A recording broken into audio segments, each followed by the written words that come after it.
আসসালামু আলাইকুম বন্ধুরা, অন্য শুক্রবারের নাই আজকে আবার চলে আসলাম আমরা সেই অসহায় মানুষের পাশে। দেখতে পাচ্ছেন সাইনবোর্ডটি, অসহায় মানুষের পাশে। আমাদের যে কার্যক্রম প্রত্যেক শুক্রবারের ন্যায় যেটা আমরা করে থাকি, আজকে একটু ব্যতিক্রম আছে।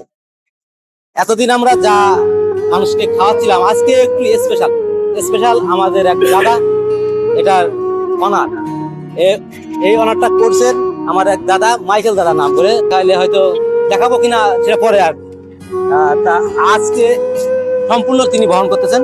আজকে খিচুড়ি হচ্ছে, খিচুড়িটা হচ্ছে গরুর মাংসের খিচুড়ি। একটু দেখাবো আজকে, আসেন। মন্দির ভাই, আসসালামু আলাইকুম। ওয়ালাইকুম আসসালাম ওয়া রাহমাতুল্লাহি ওয়া বারাকাতুহু। আজকে কি স্পেশালিস্ট আছে? আজকে ভাই বহুত দিন পরে গরুর মাংস, এবং আমার এত ভালো লাগতেছে যে কুরবানিতে হয়তো এদের ভাগ্যে জুটতেও পারে, নাও জুটতে পারে গরুর মাংস।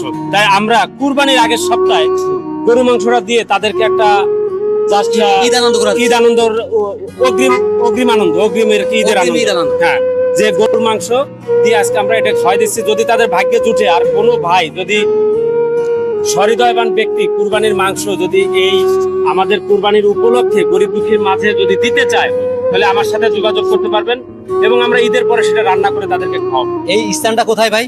বিস্তার হচ্ছে পূর্ব রাজাবাজার মরিচা সংলগ্ন আমাদের ফাইনারি শপে এসে যোগাযোগ করবেন, মনির মোল্লা। আজকে তাইলে আপনি ঈদের খুশি অসহায় মানুষের দিতে চাচ্ছেন যে আগেন, কারণ আমরা হয়তো থাকবো না। আরেকটা বিষয় বলছিলেন আপনি, যে যদি কেউ দান করতে চান কুরবানি গোশ, হ্যাঁ, যে অসহায় মানুষের খাওয়াবেন। অসহায় মানুষকে যদি আপনারা স্বইচ্ছায় কুরবানির মাংস যদি কেউ দিতে চান, মনির মোল্লা ফাইনারি শপে এসে যোগাযোগ করতে পারেন। যে যদি আপনাদের কোনো ব্যক্তির ইচ্ছা থাকে, আমার সাথে যোগাযোগ করতে পারেন। আপনার মোবাইল নাম্বারটা এখানে দেখতে পাচ্ছেন সাইনবোর্ডের যে নাম্বারটি, এটাই হচ্ছে মনির ভাইয়ের নাম্বার। আপনারা অবশ্যই যোগাযোগ করবেন। যারা কুরবানি দিচ্ছেন তারা অবশ্যই অসহায় মানুষের জন্য কিছুটা হলেও রাখতে পারেন, এবং এই ফাইনারি শপে যোগাযোগ করে ঈদের দিন মনির ভাই থাকবে। কিছু যতটুকু তিনি ম্যানেজ করতে পারেন রেখে দিবেন, রেখে দিয়ে পরবর্তীতে যখন আমরা আবার নতুন করে যে শুক্রবারে ঈদের পরে যেমন আমরা শুক্রবার শুরু হবে, সেদিন আমরা ওই মাংস দিয়ে আমরা পাক করার চিন্তা করব, খাওয়ানোর চিন্তা করব।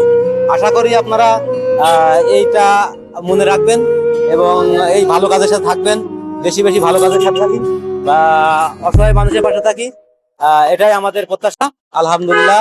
আল্লাহ